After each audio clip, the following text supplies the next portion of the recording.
Okay, this might be better. So a lot of people have been asking me, what's the deal with hemp Delta 9 products? And it's legit. It's very confusing. Even in the working in dispensary, it's a little bit confusing. But I'm gonna do the best I can to explain it. So, 2018, you had the Farm Bill that came out that basically said, as long as THC that comes from the cannabis plant is under, I think it's 0.3%.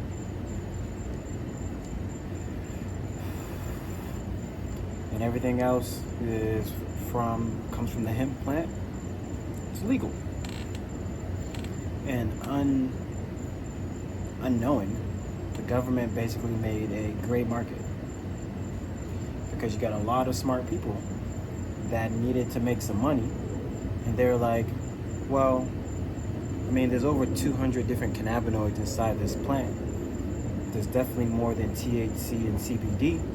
So technically, is it possible that there's other cannabinoids that are inside this plant that can give people the psychoactive effect? The answer is yes. So you have the regular marijuana cannabis plant, right? That plant produces Delta 9 THC, Delta 9, that creates the psychoactive effect that you do when you smoke or an edible, whatever. Now, when you get it from the hemp plant still produces naturally occurring on its own, very extremely low levels of THC itself, but it's like less than 30%. I'm not exactly sure if it's always less than 30%, but it was more like I'm assuming it was like 80%. 90% of the time it was always going to be like this, which is why I was like, all right, cool. That's why they were able to say that if you do CBD, you won't get high. I mean, it was literally the whole slogan: don't get high, do CBD. All the benefits of THC without the high. That was the market. But when people started finding Delta 8, for example, they realized that there's another cannabinoid that's not Delta 9 that comes from the cannabis marijuana plant, but the hemp plant also produces Delta 8, and it gives you, they were calling it like THC light, you know what I mean? Like, kind of like how you had like sugar-free and then like light sugar, you know, LITE. So, and that's how we got all these Delta 8 products.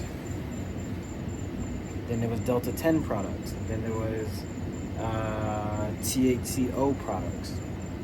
All these different cannabinoids that still fit within the range of no THC from the marijuana cannabis plant that's above 0.3%.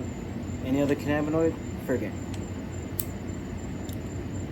And then recently, and I'm pretty sure it's not as recent, but recently, more people start looking and realizing that, hey, okay, well, if Delta 8's good, can I use Delta 9 that's inside the CBD plant?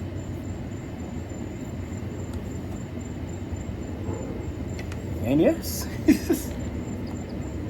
Because as long as it follows the law and it's underneath 0.3% of cannabis marijuana THC, then you can use hemp-derived THC at low doses, because it's never going to be the same as your regular marijuana cannabis plant. It's just not. It's just never going to be the same.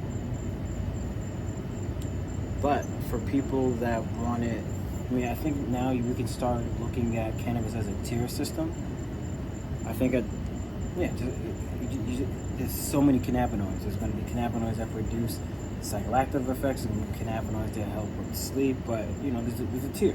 So if you got Delta 9 cannabis marijuana plant at the top of that tier that produces the psychoactive effects, then underneath that you would have CBD hemp, right? CBD, or you have the hemp plant that produces high amounts of CBD, but then low amounts also their Delta 9 inside of their bracket, I guess. And that is good enough for someone that, think about it, like, I'm pretty sure, or you might not, but there might have been times where you've had too much THC, and then you're like, nah, man, I need something a little lighter. But then you might have tried the Delta 9 or heard a bad rep about it, and you didn't want that, even though you know that you can find like not low versions, you can find not as strong versions of THC, but you just never know. So you might have tried Delta 8. But now you can have hemp-derived Delta 9, which is still going to come from the hemp plant, which still means it's still going to have a lot more CBD inside of the product in general versus a regular THC cannabis Delta 9 product would. But if it's from the hemp-derived, you're getting a lot more of the health benefits. And there's a market for that. Because why not? Not everyone needs THC. Not everyone needs the full psychoactive effects. But there are some people that want to try something else, a little bit stronger, but not as strong. I thoroughly believe this is all going to turn into a version of wine. Just ride the wave with me. I'm going to be talking about it forever. Let me sum this up. There's a tier system of THC, which is everything if you ever smoked it, what you've always smoked, THC Delta 9, right? Then you have Delta 9 from the hemp plant, which is just a very light version of the other one. In some states, they're both legalized. It's a huge market for it. Like I said, not everyone needs it. And then you have Delta 8, which also comes from the hemp plant. And then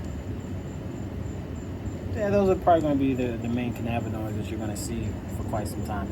You do have CBG, which I've seen, and that's a whole nother video I could talk about. I just learned right there about CBG, because that's pretty cool what happens when the THC plant goes within a certain time period that it's naturally occurring. It's amazing.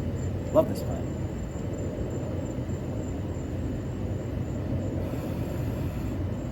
Okay. I think it's good. I think it's a good video right there. Oh.